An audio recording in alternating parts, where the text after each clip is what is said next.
जब सृष्टि जलने लगी, जब आकाश कांप उठा, तब एक देव ने विष पिया और सब कुछ बदल गया। समय का वह काल था जब देवता और असुर दोनों अमृतत्व की कामना में क्षीर सागर का मंथन कर रहे थे।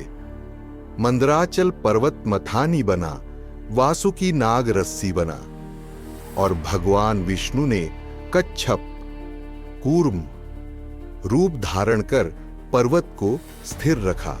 समुद्र का जल उबलने लगा, आकाश कांप उठा, बिजली कड़कने लगी। एक के बाद एक दिव्य वस्तुएं प्रकट हुई। लक्ष्मी देवी, चंद्रमा, धन्वंतरी और अंत में एक भयानक धुआं, एक काला जहर।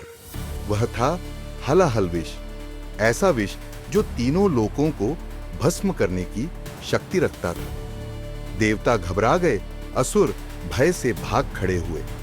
धरती जलने लगी, नदियां उफान मारने लगी। वेदों की रचना करने वाले ब्रह्मा ने कहा, यह विष केवल एक ही संभाल सकता है, महादेव।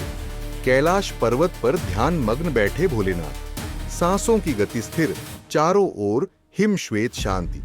देवता और महर्षि प्रार्थना करते हुए पहुंचे, प्रभु सृष्टि नाश के कगार पर है, इस विष से रक्षा कीजिए। शिव ने नेत्र खोले, उनकी दृष्टि में करुणा थी और स्वर में स्थिरता। यदि यह विष सृष्टि को जलाता है तो इसे मैं पी जाऊंगा। विष्णु, ब्रह्मा और समस्त देवता स्तब्ध खड़े। शिव ने मुस्कुराते हुए अपना हाथ बढ़ाया, विष को हथेलियों में लिया। वह नीला अग्नि जैसा चमक रहा था। धीरे धीरे शिव ने उसे गले से नीचे उतारने ही वाले थे कि पार्वती मां ने हाथ बढ़ाकर उनका कंठ पकड़ लिया। स्वामी, यह विष आपके हृदय में नहीं उतरना चाहिए।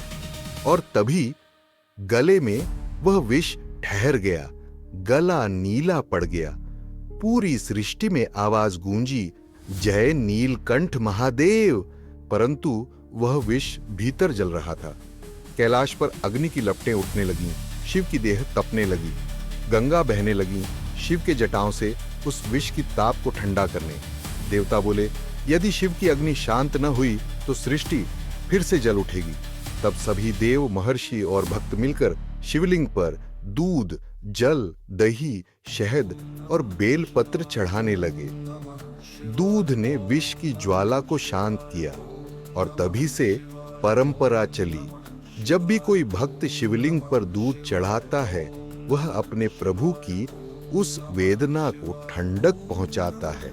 समय बीत गया, युग बदल गए, पर आज भी जब कोई भक्त शिवलिंग पर दूध चढ़ाता है तो वह केवल पूजा नहीं करता, वह उस क्षण को दोहराता है जब भगवान ने संपूर्ण ब्रह्मांड के लिए विष पिया था।